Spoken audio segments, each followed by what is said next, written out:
Listo.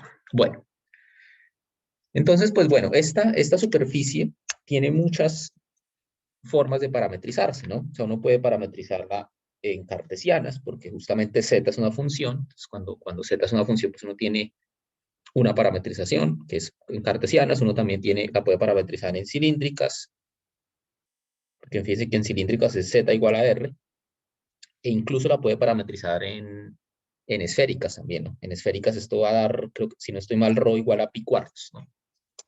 Entonces, pues uno ahí, pues debe tratar de escoger la mejor, ¿no? Entonces, probablemente sea bueno practicar la integral en cartesianas, y pues ya cuando uno tenga la integral planteada, mira a ver si puede hacer cambio de variable, si la integral le sale fácil o si puede hacer cambio de variable a polares, ¿no? Bien, esto es prácticamente lo mismo que parametrizar en polares desde el principio, pero la ventaja de cartesianas es que las fórmulas pues son más sencillas, ¿no? Las fórmulas para la integral, ¿no? Bien, entonces hagamos eso. Entonces, digamos, como la superficie es la gráfica de una función,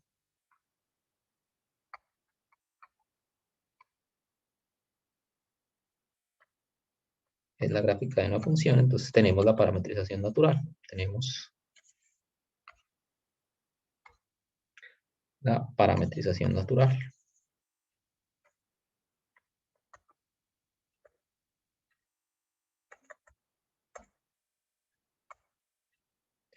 ¿Cuál es esa parametrización natural? Pues, digamos, phi. Vamos a ir con las variables x y y. Simplemente phi de x y igual a x, y z, que es raíz de x cuadrado más y cuadrado. ¿Cierto? Esa es la parametrización, digamos, natural cuando tiene una función, ¿no? La gráfica de una función. Entonces, eh, en ese caso, pues calculemos. Entonces, a ver, digamos acá, bueno, entonces acá, ¿quién es la región de integración? ¿Quién va a ser? Es el dominio de la parametrización, que cuando yo tengo la gráfica de una función, pues el dominio lo obtengo proyectando esto, ¿cierto? Entonces, fíjense que, de hecho, pues la proyección me va a dar justamente este círculo, ¿no? Si yo ese cono lo proyecto, esto me va a dar justamente el círculo de radio 1 relleno, pues. Y esa pues va a ser la región de integración, ¿listo? Entonces ese va a ser este círculo pues va a ser la región de integración, y ya habiendo dicho eso, pues entonces podemos calcular, ¿no? Entonces, bueno, creo que ya tenemos una fórmula para esto, ¿no? Para no volver a calcular otra vez todo esto. Phi sub U cruz phi sub B, creo que ya lo habíamos calculado. A ver, me reviso.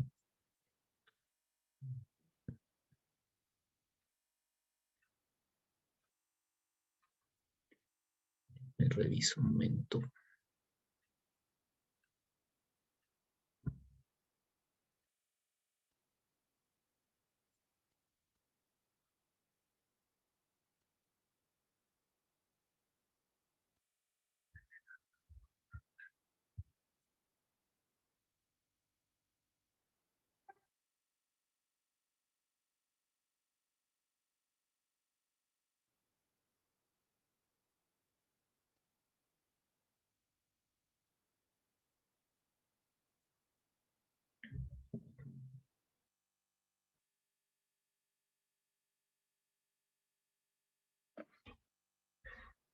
Bueno,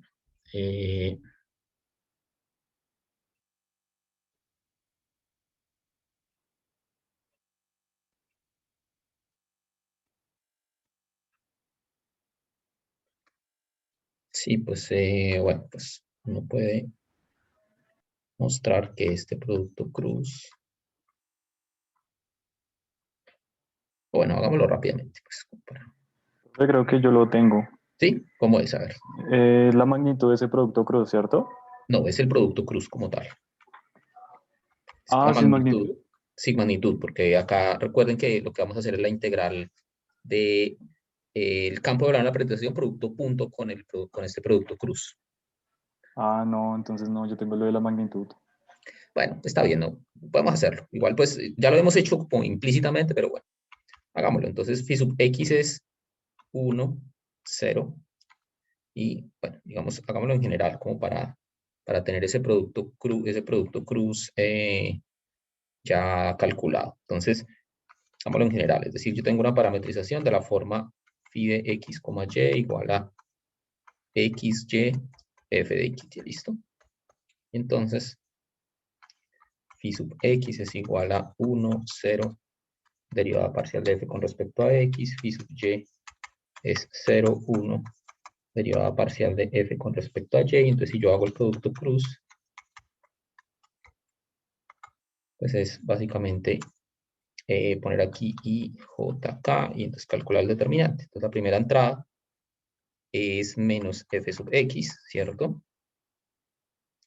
La segunda entrada es eh, menos f sub y, ¿cierto? Y la última entrada es 1. ¿Listo? Este es el vector normal. Fíjense que ese vector está apuntando hacia abajo. Ah, no, perdón, está apuntando hacia arriba. Sí, perdón, se está apuntando hacia arriba por la componente z, ¿no? O sea, básicamente este vector, digamos, si lo pintamos acá en la superficie, pues esto es algo así, ¿no? Es como algo así. Ese es phi sub x, cruz phi sub y. Está como apuntando hacia adentro de la superficie, ¿bien? ¿Por qué lo sabemos? Básicamente por los signos negativos y porque el z es positivo, ¿no? Entonces, digamos que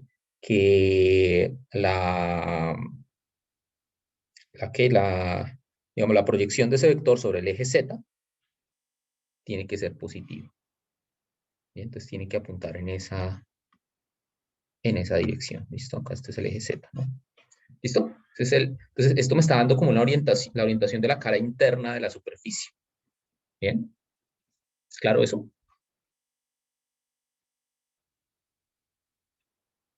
¿Sí?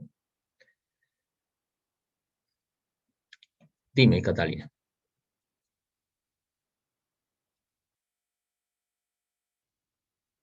Ibas a decir algo. No te queda claro para determinar para dónde apunta. Fíjate que, o sea, la razón por la que yo sé que este apunta hacia adentro es por este 1. Porque es que si tú este vector lo proyectas al eje Z, te tiene que dar positivo. ¿Sí?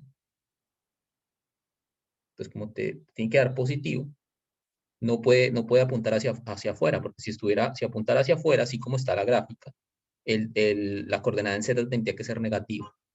Digamos, si yo pinto acá un vector, el vector apuntando hacia afuera, por cómo es la superficie, que apunte hacia afuera necesariamente me implica que el eje Z la componente en Z es negativa. O sea, apunta hacia abajo, siempre.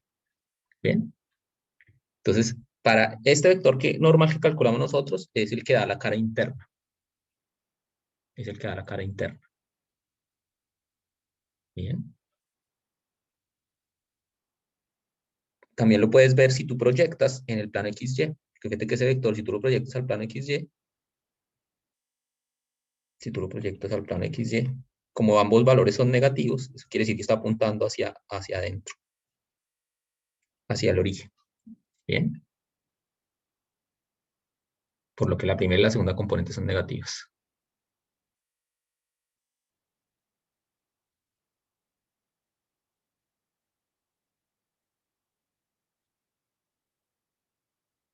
Sí, ciertamente, o sea, es por lo que la componente en Z es positiva, ¿listo? Bueno, listo, entonces listo, ya tengo esto, ya tengo este vector normal. Fíjense que esto, bueno, no, este es el vector normal a la superficie. Bien. Entonces, bueno, entonces ya con esto pues puedo calcular la integral. Entonces la integral doble de superficie de f punto ds, pues en este caso es la integral doble sobre d, que es el círculo este unitario, de el campo evaluado en la parametrización. Pero fíjense que nuestro campo es constante, entonces es 0, 0, 0, 0 menos 1, producto punto con el normal, que sería, en este caso, bueno, que yo lo hice en general, ¿no? Pero en este caso es menos fx, es decir, es la derivada de la raíz, entonces raíz de x cuadrado más y cuadrado, por la derivada interna que es 2x, pero como tiene un menos acá, entonces menos 2x. La segunda componente sería menos, ahí, perdón, aquí, esto se me fue. La segunda componente es menos 2y sobre la raíz de x cuadrado más y cuadrado, y la tercera componente es 1. Entonces, bueno, pues lo escribo, menos 2x sobre la raíz de x cuadrado más y cuadrado. Fíjense que al final, para este campo no van a importar las derivadas, porque este campo está concentrado en el eje z. Bien. Entonces acá de x de y. Bien. Entonces al hacer el producto punto, pues fíjense que lo único que va a quedar, lo único que va a sobrevivir es la tercera componente con la tercera componente. Me va a dar menos 1. Menos 1 de x de y. Bien. Bien. Y pues al final, pues ¿esto qué es? Esto es, fíjense que como estoy integrando la función constante menos 1, esa integral es menos el área del círculo, por lo que tiene un menos, ¿no? Entonces menos el área de D. Es decir, como es un círculo de radio 1, esto es menos pi. Menos pi. Bien. Entonces, ¿por qué negativo? Bueno, antes de decir eso, ¿alguna pregunta sobre esto? ¿Sobre el cálculo, pues? ¿Una pregunta, comentario? ¿Algo que decir? En la derivada con respecto a x y con respecto a y no falta un 2 en el denominador. Sí, o me sobra un 2 arriba. Sí, tienes razón, que se cancelan al, sí, al hacer la derivada interna. Listo. Gracias. Lo bueno es que, pues, no, en este caso no afecta, ¿no? Pero sí, tienes razón.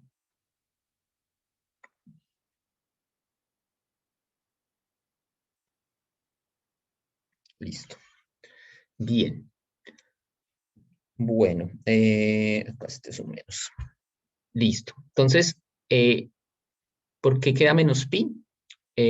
Porque estoy integrando la función constante 1, ¿sí?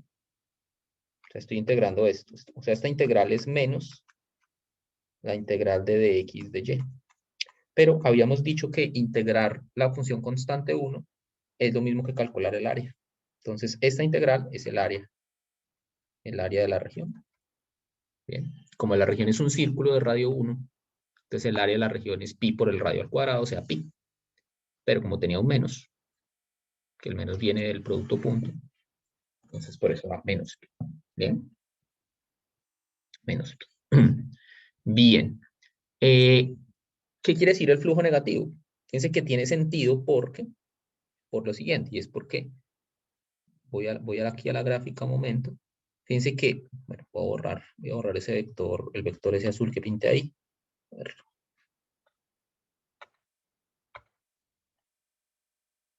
Tiene sentido que el flujo de negativo. ¿Por qué? Porque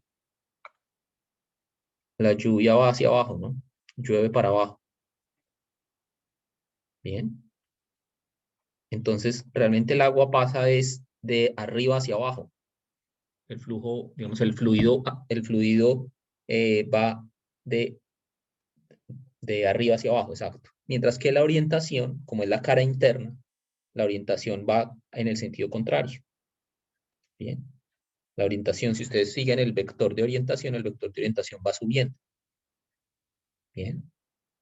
Entonces, por eso el flujo es negativo, porque realmente el agua es hacia abajo y la orientación va hacia arriba. ¿Bien? ¿Es claro? ¿Es claro eso? Entonces, eso lo que nos dice es que pues, el flujo, digamos, va en el sentido opuesto a la orientación. ¿Bien? Bueno, ¿tiene alguna pregunta, algún comentario sobre esta parte? ¿Algo que decir?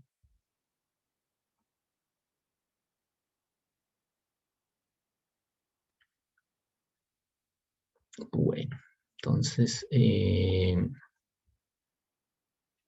me habían dicho que algo sobre rotacional y divergencia. Bueno, pues ahí no, todavía no es que hayamos hecho mucho sobre eso. Esto de rotación y divergencia va a ser importante cuando hablemos de pues, lo que viene después del examen, que es los teoremas de cálculo vectorial. Pero pues sí podemos como revisar algunas cosas también. Listo, entonces déjenme. En el producto cruz, ¿por qué fx dio negativo? Porque, digamos, la componente y,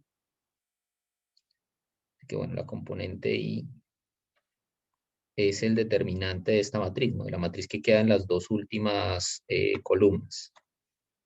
El determinante de esta matriz que estoy ahí señalando, ¿no? Entonces ese es 0, fx, 1, fy. Entonces es 0 por fy, 0, menos 1 por fx. Por eso da negativo. Bien. ¿Listo? Bueno. Entonces, bueno, a ver si podemos aquí buscar algunos ejercicios. Sí, listo.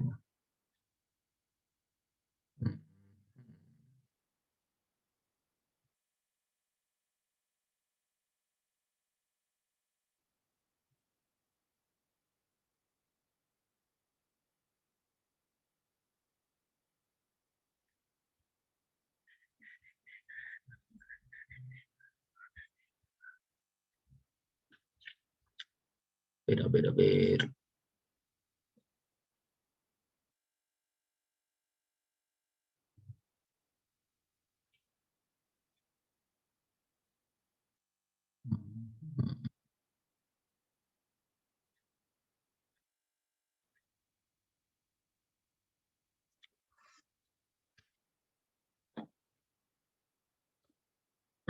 Bueno, veamos, por ejemplo, el ejercicio 8 de la sección 3.5.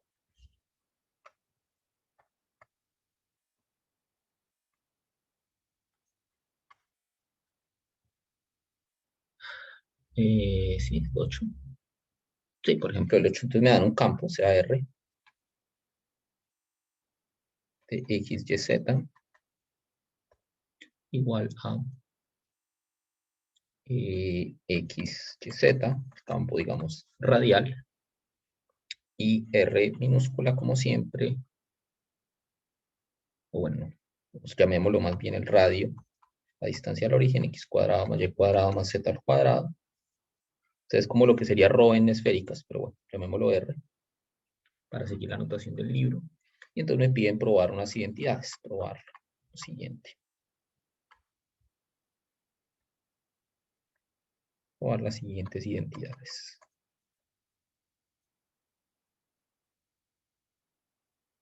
Entonces, por ejemplo, que este campo es irrotacional. De hecho, pues, incluso multiplicando por el R a la N, que este campo es irrotacional. Esto es, el campo es irrotacional. Entonces, recordemos cómo se define el rotacional, ¿no? Es el rotacional de un campo. Recuerden que lo definíamos, o la forma de acordarse de la fórmula era como un producto cruz donde digamos como la segunda fila era el gradiente. Es decir, es derivar, o sea, actuaba como las derivadas. Y acá, en la tercera fila, uno ponía las componentes del campo. Bien, ese es el rotacional, ¿no? Y recuerden que pues el rotacional lo que nos mide es qué tanto tiende el campo a, digamos que si yo suelto un objeto, qué tanto tiende el objeto a rotar sobre su propio eje, ¿no? Qué tanto tiende a rotar sobre su propio eje. Entonces, bueno, pues calculemos en este caso. Entonces esto, pues, fíjense que es, digamos, si yo hago r a la n por r, esto es x sobre x cuadrado más y cuadrado más z cuadrado a la n, y sobre x cuadrado más y cuadrado más z cuadrado a la n, y z sobre x cuadrado más y cuadrado más z cuadrado a la n medios, perdón, ¿no? A la n medios. Porque pues ya está elevado a la 1 medio, ¿no? Si yo lo elevo a la n, pues n medios. Y pues yo tengo que calcular el rotacional de ese campo, ¿no? Entonces, bueno, antes de empezar a calcular, escribamos un poquito más explícita la fórmula del rotacional, ¿no? Entonces esto es I que multiplica a la derivada de F3 con respecto a Y, menos la derivada de F2 con respecto a Z, menos J por la derivada de F3 con respecto a X, menos la derivada de F1 con respecto a Z, más K por la derivada de F2 con respecto a X, menos la derivada de F1 con respecto a Y. ¿Listo? Entonces, bueno, pues veamos qué nos da esto. En este caso específico, entonces es, digamos acá, este es F1, este es F2 y este es F3. ¿Listo? Entonces, pues hay que calcular, ¿no? Bueno.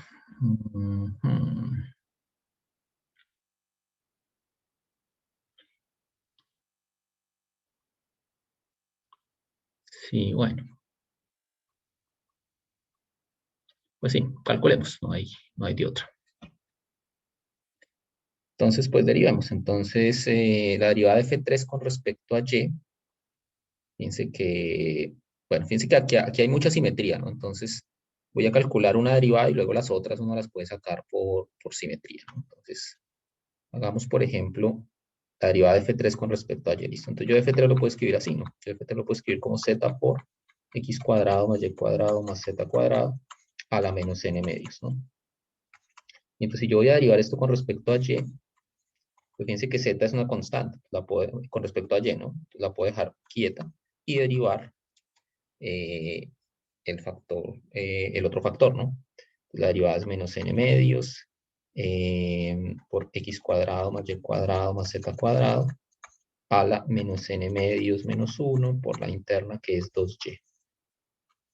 Entonces acá este se va con este y me va a quedar z, bueno, yz menos, bueno, a ver, escribámoslo bien. Esto es menos n z por y que multiplica a x cuadrado más y cuadrado más z cuadrado a la, bueno, menos n medios menos 1. ¿Listo? Entonces, ¿quién va a ser, por ejemplo, F2 con respecto a Z? Entonces, fíjense que F2 con respecto a Z es como si yo intercambiara los papeles, es como si yo volviera a hacer lo que hice, lo que acabé de hacer con F3, pero cambiando los papeles de Y con Z, ¿no? Pero fíjense que esto es simétrico respecto a Y y a Z. Entonces, esto me debería dar lo mismo. Bien. Es decir, esto me debería dar menos n sea, cambio el papel de y y z, pero pues como aparecen simétricamente, pues otra vez yz, x cuadrado más y cuadrado más z cuadrado a la menos n medios menos 1. Y entonces, luego, pues, f3, digamos, la derivada de f3 con respecto a y menos, como son iguales, la derivada de f2 con respecto a z, pues tiene que ser 0. Bien, tiene que ser 0. ¿Es claro eso? ¿Por qué queda la n medios? Porque era raíz a la n. Digamos, fíjate que o sea, que me están pidiendo calcular el rotacional de este campo. R a la n por R, por el campo R. Esto es, si yo lo escribo explícitamente, fíjate que esto es x sobre raíz de x cuadrado más y cuadrado más z cuadrado a la n. Y sobre raíz, bueno, otra vez lo mismo. ¿Sí? Ese es el campo explícitamente, ¿no? Y z. Ese es el campo del cual me están pidiendo calcular el rotacional. Pero, digamos, yo la raíz la puedo escribir como exponente a la 1 medio, pero como está la n, por eso me sale ese exponente n medios. De ahí me sale este n medios. Bien. Y entonces de ahí pues me salen todas las derivadas con exponente n medios. ¿Listo? ¿Está bien eso?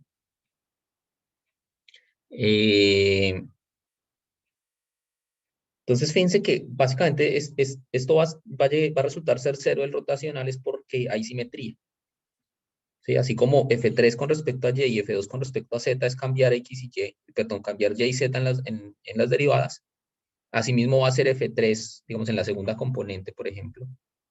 F3 con respecto a X y F1 con respecto a Z, es lo mismo. Va a ser, sí, o sea, yo calculo F3 con respecto a X y me va a dar lo mismo que F3 con respecto a Y, pero cambiando X por Y. Y luego, pues la simetría va a hacer que sean iguales. Bien. O sea, voy a escribir lo siguiente, voy a escribir que la simetría, digamos, nos permite concluir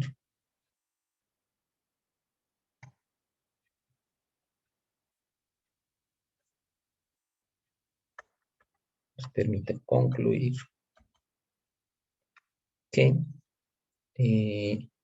por ejemplo, que la derivada de f3 con respecto a x es igual a la derivada de f1 con respecto a z y que la derivada de f2 con respecto a x es igual a la derivada de f1 con respecto a y. ¿Sí? Que realmente como la función que estamos derivando o las funciones que estamos derivando son simétricas, cuando cambio x por y o y por z o x por y, de ahí es que me salen estas igualdades. ¿Bien? ¿Es claro eso? ¿Tienen alguna pregunta? ¿Algún comentario? ¿Por qué hicimos F3Y y F2Z? Fue porque esa era la primera componente. ¿Sí? O sea, yo lo que quiero probar es que esto es 0, ¿no? Mi objetivo es demostrar que esto es igual a 0, 0, 0. Entonces yo calculé la primera componente del rotacional, ¿sí? Y entonces me dieron iguales. Y ahí uno puede observar que las otras dos componentes también van a ser 0 por simetría, porque hacer F3 respecto a Y es lo mismo que hacer F3 con respecto a X, cambiando el orden de las variables. ¿Bien? ¿Está bien eso? ¿Tienen alguna pregunta, algún comentario? ¿Algo que decir? ¿No?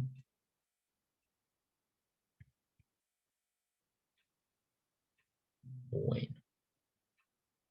No sé, ¿tienen alguna otra pregunta, algún otro ejercicio que les haya causado dificultad, o algo que quieran repasar, etcétera?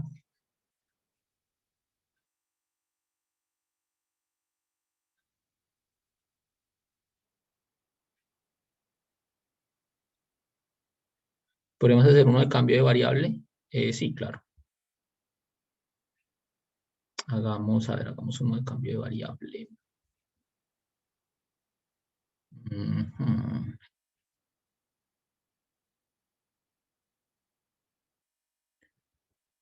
Hagamos uno de cambio de variable.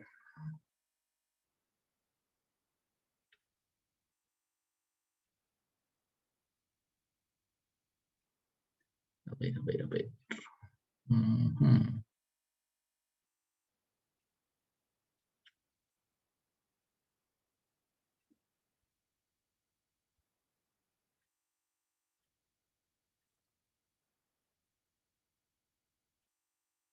Déjenme ver.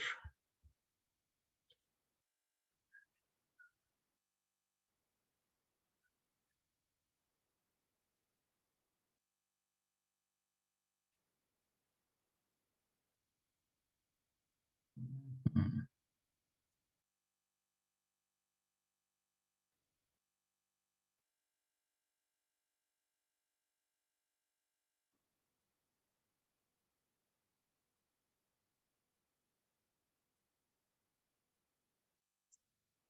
Bueno, por ejemplo, el 27. A ver, vamos a hacer el de la sección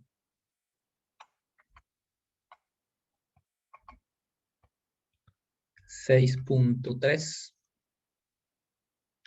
El ejercicio 27, por ejemplo. Esto es cambio de variable. Juan Andrés, profe, una pregunta para repasar para el parcial. ¿Qué recomiendas más? ¿Ejercicio del webwork o del libro? Ambos, ambos. Los del libro, digamos que en general los del libro tienden a ser un poco más difíciles. Entonces, los del libro son buenos como para repasar la teoría y todo eso, pero digamos como para tener más práctica, probablemente sean mejores los de webwork, ¿sí? Que son un poco más sencillos, digamos, o los cálculos son más sencillos, pues. Entonces, yo diría que como para calentar webwork y ya cuando estén así súper bien en webwork, entonces se pasan al libro. ¿Listo? Bueno, entonces el 27 me dice evaluar la siguiente integral. Es una integral doble sobre D de x más y de x de y, donde D es el cuadrado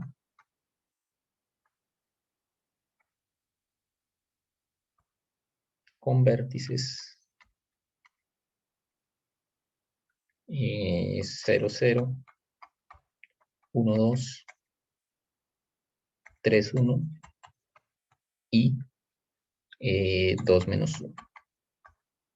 Bueno, entonces bueno, vamos a un dibujito de la región y hacemos antes de hacer el ejercicio, hacemos algunos comentarios.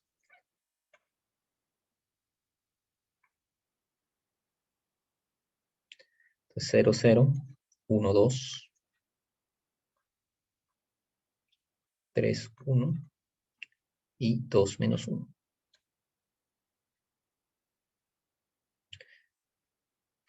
Momento, si lo copié bien. 0, perdón, es que acá copié esto mal. Es 0, 0, 1. ¿Y qué fue lo que copié? Revolví una cosa con la otra. 0, 0, 1, 2. Ah, pues estoy haciendo el 28, pero bueno, da igual. El 28, entonces. Sí, terminé copiando fue el 28, pero bueno. Pero bueno, 0, 0, 1, 2, 1, 2, sí. 0, 0, 1, 2, 3, 1. Ah, es que creo que eso fue lo que puse mal. 3, 1 y 2 menos 1. 2 menos 1. Entonces este rectángulo.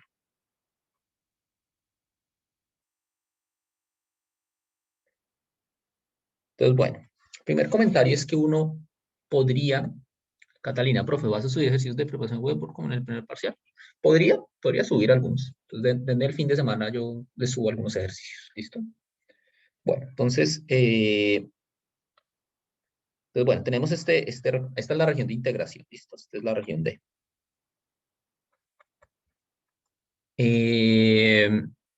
Fíjense que uno podría hacer esta integral en cartesianas. No hay, digamos, es posible hacerlo, pero al menos sí se sería un poco larga, porque si ustedes la hacen en cartesianas, habría que partir la región como en 3 pedazos, ¿no? Una parte sería porque ahí está, ahí digamos que la región está entre dos funciones, o sea, sería una región de tipo 1. Luego otro pedazo que sería como por acá, que sería otra región de tipo 1, pero con otras funciones diferentes. Y la tercera, ¿no? Sería como que partirla en 3 pedazos. Bien, se podría, pero pues eso ya es una cosa bastante dispendiosa, por eso no a partir, encontrar las ecuaciones y todo eso. Entonces, la mejor forma de hacer esto es hacer un cambio de variable que me convierta esa región en algo que nos dé una integral, digamos, más directa. Bien, entonces voy a borrar todas esas líneas verdes que hice ahí. Y entonces la idea es encontrar, entonces, una transformación, digamos, que me lleve, digamos, que me lleve, por ejemplo, el rectángulo unitario, el 0,1 cruz 0,1, en esa región.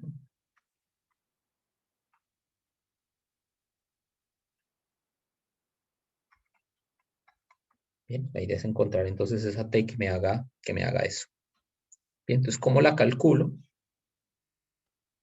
Una forma es la siguiente, ¿no? Entonces, ¿cómo encuentro esa, esa región?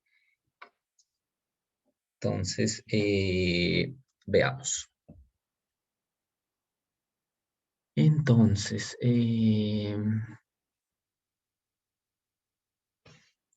pues, digamos que uno puede pensar en la transformación lineal, digamos. Consideremos la transformación lineal.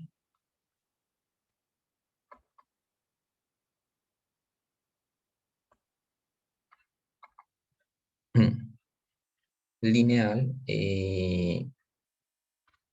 digamos que, o tal que, digamos, la imagen de la base canónica sean los vectores, ¿no? Recuerden que esto, digamos, básicamente uno lo que puede pensar es una transformación lineal que me lleve este vector en este vector, digamos, E1 en B1 y E2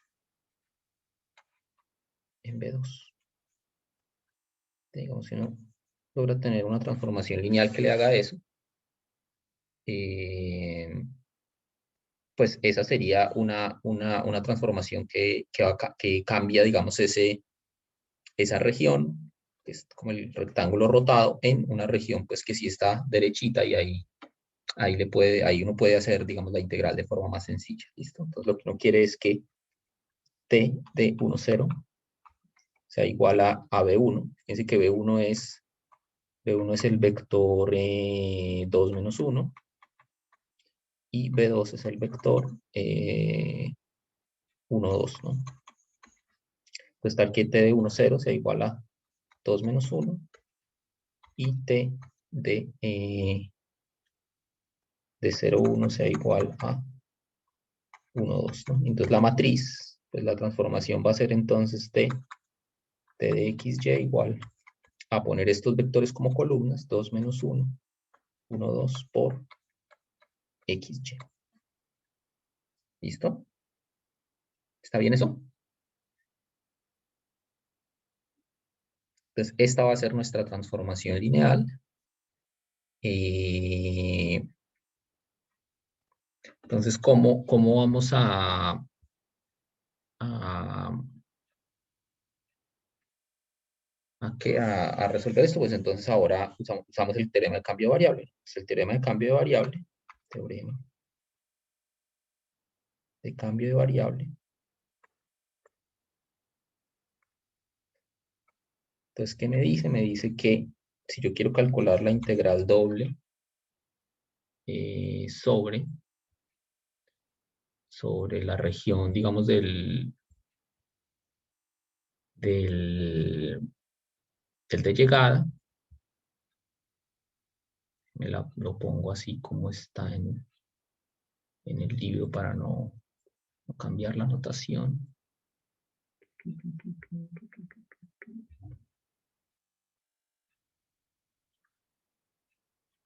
Yo no lo encuentro. ¿Dónde está el enunciado tal cual? A ver.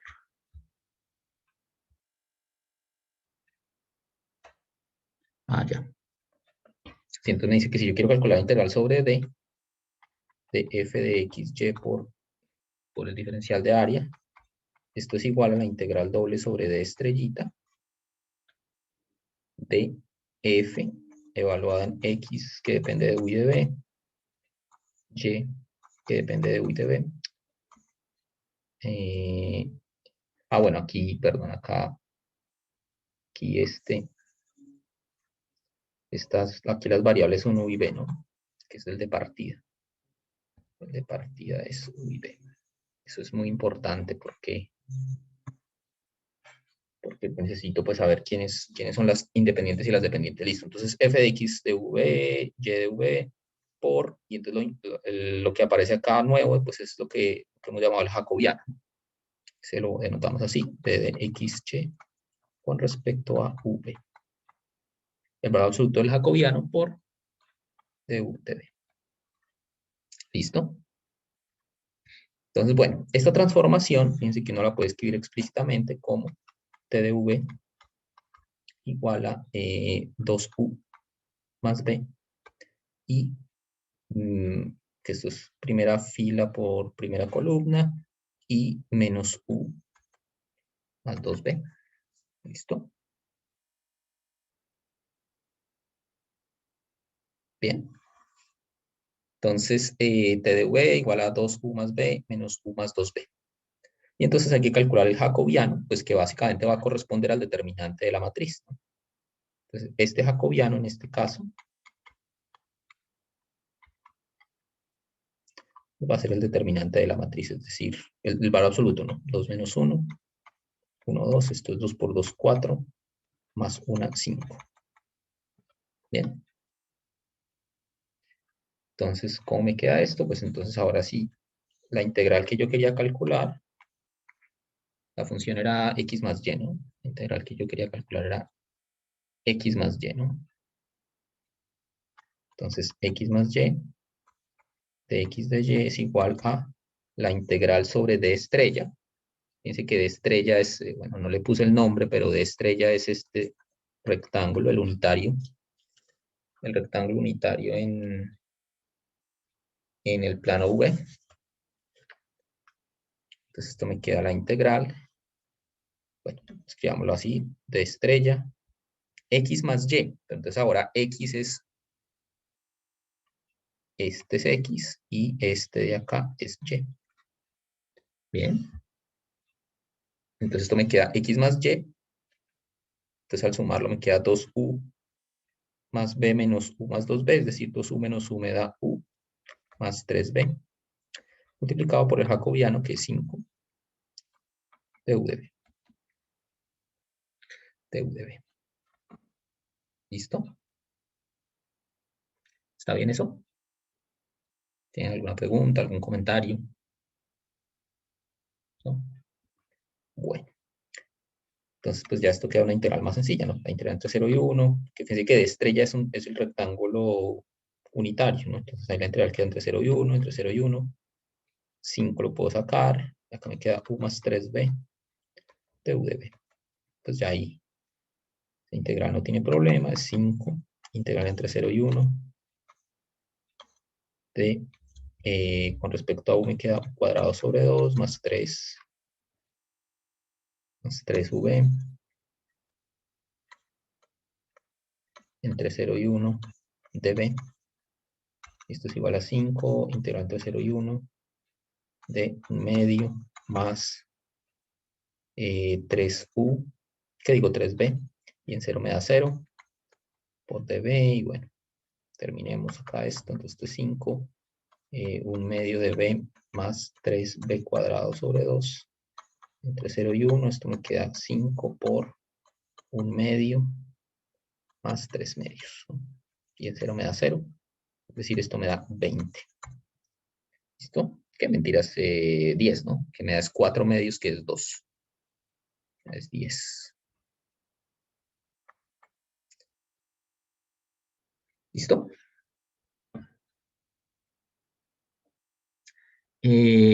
Valentina, profe, siempre que sea un polígono, ¿puedo hallar una transformación lineal en la cual T estrella sea un rectángulo unitario? Siempre que D sea un paralelogramo. Un paralelogramo. Es importante que los lados sean paralelos. Si no, pues puedes encontrar una transformación lineal, pero la región no te va a dar exactamente un rectángulo. Puede que te dé un triángulo o un trapecio, pues.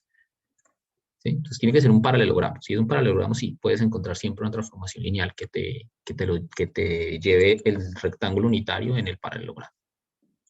Bien.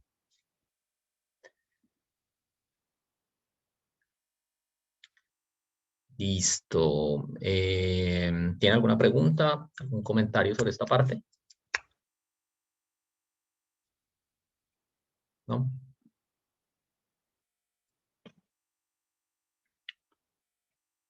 Bueno. ¿Sobre qué más será que hacemos? A ver. ¿Mm? Sería bueno hacer una integral triple, ¿no? Esas son como las que a veces son más complejas, ¿no? Entonces, déjenme ver alguno de integrales triples, a ver.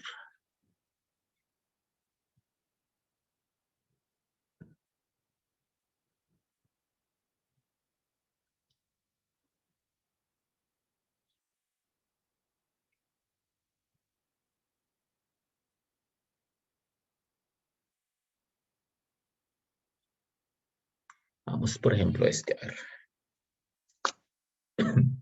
Este es el ejercicio 8. 8 de la sección 6.4. ¿Listo?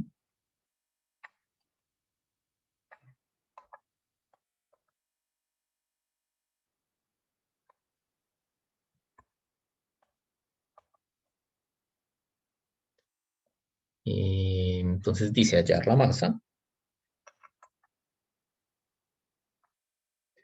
La masa del sólido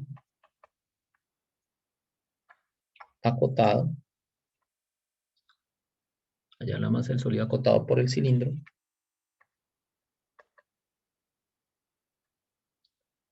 X cuadrado más Y cuadrado igual a 2X. 2X. Y el cono Z cuadrado igual a X cuadrado más Y cuadrado. Si la densidad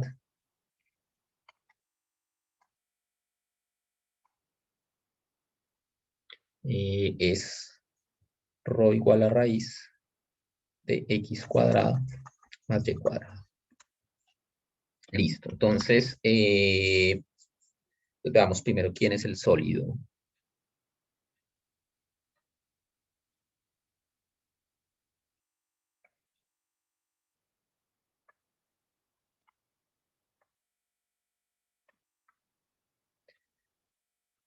Entonces dice, el cilindro X cuadrado más Y cuadrado más Z cuadrado igual a 2X y el cono Z al cuadrado igual a X cuadrado más Y cuadrado. Entonces este sólido tiene como dos partes, ¿no? Bueno, pues, porque fíjense que este Z cuadrado igual a X cuadrado más Y cuadrado es un cono doble, ¿no? Cono que tiene parte arriba y parte abajo, ¿no?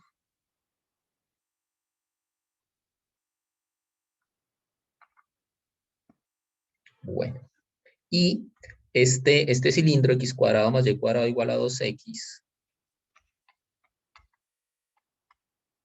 Fíjense que esto yo puedo completar el cuadrado acá, ¿no? Puedo pasar a restar X cuadrado menos 2X más Y cuadrado. Y entonces para completar el cuadrado aquí en la X sumo 1 y sumo 1 al otro lado. Entonces esto me queda X menos 1 al cuadrado más Y cuadrado igual a 1, ¿cierto? Es decir, esto es un, digamos, en el plano XY, esto es un círculo de radio 1 con centro en 1, 0. Es decir, a ver, lo puedo pintar acá. Esto es como un círculo aquí. De radio 1 que pasa justamente por el origen, y entonces la región pues, de la que me están pidiendo calcular la masa es como la parte del cilindro que está entre las dos ramas del cono, digamos. Como lo que se encuentra aquí entre los dos, ¿no? Sí, a ver, que no sé cómo pintarlo para que me quede medio bien, pero es como esta región que aparece acá.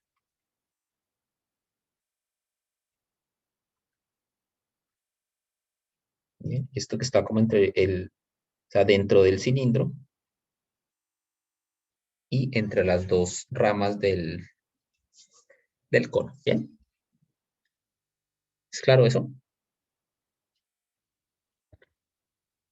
Más o menos.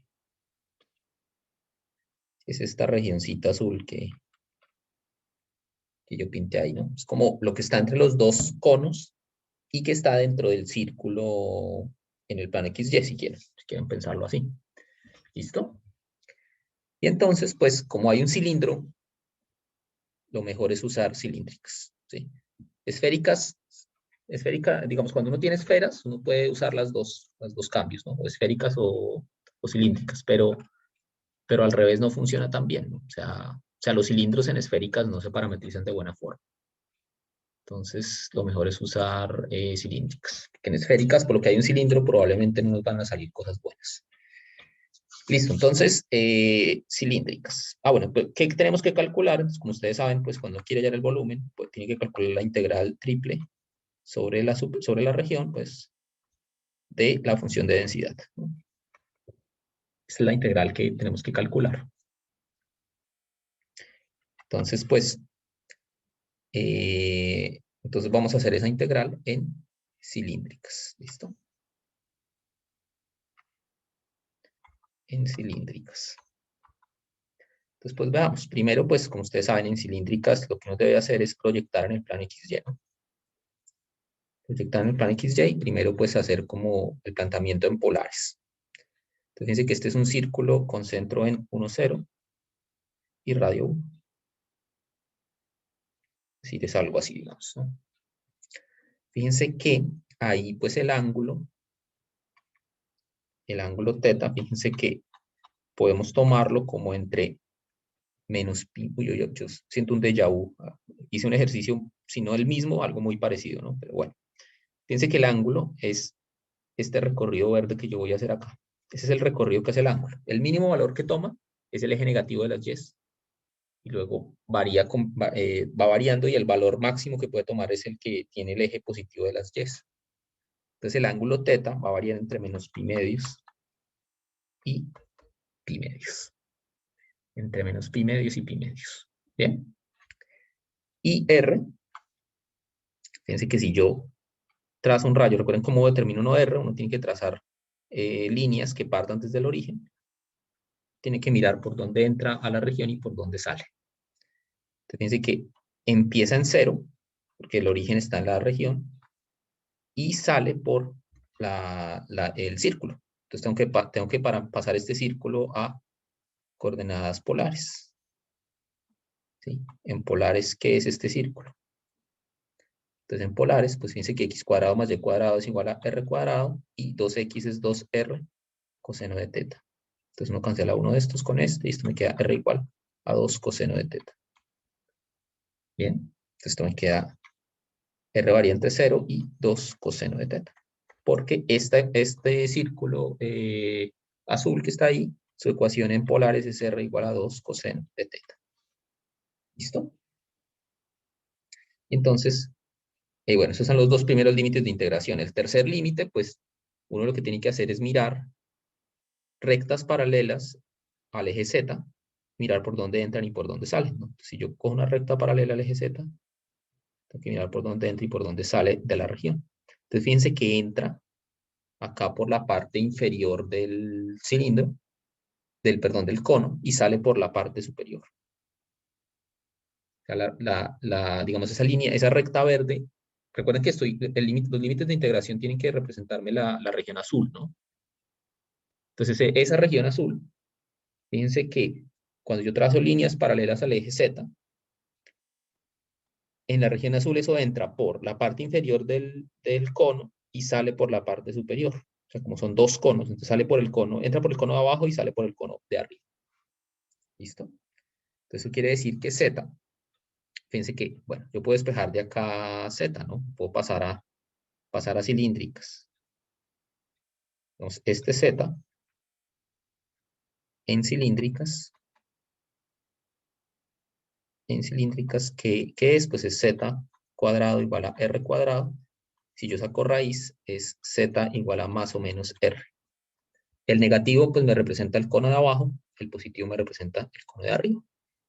Entonces, de ahí yo ya puedo saber que entonces Z varía entre menos R y R.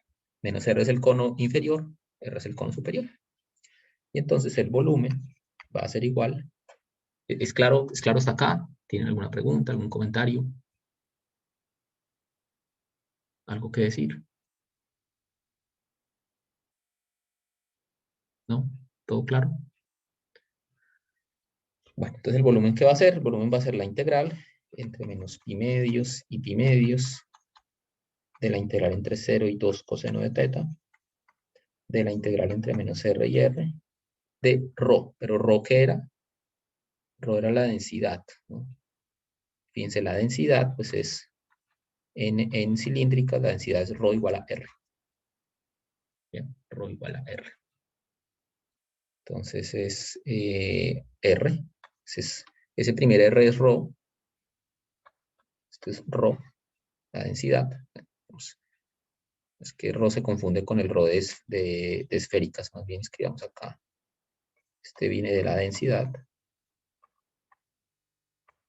Pero fíjense que como hicimos un cambio de variable, hay que multiplicar por otro r que es el jacobiano. Y ahora esto me queda de z, de r, de teta. ¿Listo? De z, de r, de teta. Un r es la densidad, el otro r es el jacobiano. ¿Listo? El otro r es el jacobiano. Entonces esto me queda que el volumen es igual a la integral de menos pi medios y pi medios de la integral entre 0 y 2 coseno de teta de, bueno, esto no depende de z, entonces la integral me va a quedar r cuadrado. La integral me queda r cuadrado por la longitud del intervalo, que es 2r. Luego dr de teta, ¿no? Entonces el volumen va a ser igual a la integral entre menos pi medios y pi medios de, bueno, saco el 2, esto me queda r a la 3, al integrarlo es r a la 4 sobre 4, entre 0 y 2 coseno de teta, de teta. Bueno, esto me queda igual a 2 veces la integral entre menos pi medios y pi medios. Bueno, 2, el 4 lo puedo sacar y más bien me queda acá un medio. Y esto pues me queda 2 a la cuarta, o sea 16 coseno a la cuarta de teta por de teta. Y bueno, esto me queda 8 integral entre menos pi medios y pi medios de coseno a la cuarta de teta. Y bueno, pues esa integral ya ustedes la pueden calcular, ¿no? ¿Listo? Bien. ¿Tienen alguna pregunta? ¿Algún comentario? ¿Algo que decir?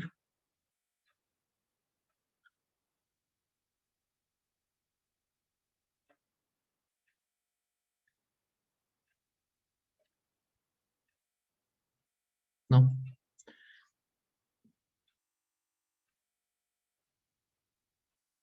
Bueno. Bien. Esa sería la masa, sí, ese valor.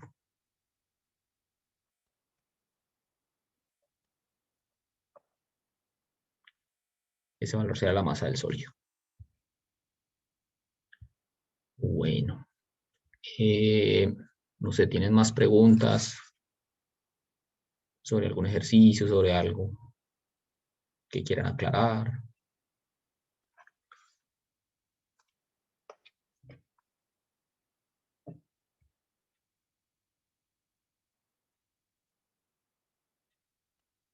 ¿No?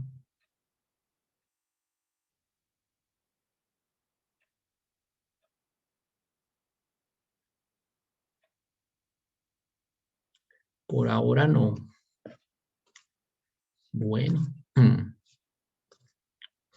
El parcial para qué día queda, yo les voy a mandar una encuesta, entonces, ¿listo? Para que ustedes decidan si lo prefieren el martes o el viernes. ¿Listo? Entonces, yo hoy en la tarde les mando una encuesta para eso.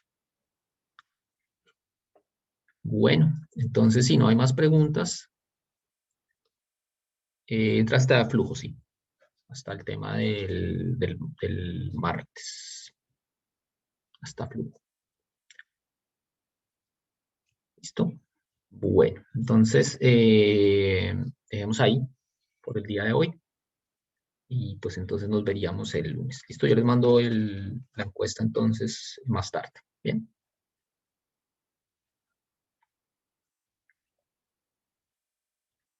Que estén bien. Gracias, profe. Buen día. Hasta luego. Hasta luego. Gracias, profe. Sí, yo envío la encuesta. ¿Listo? Listo, que estén bien.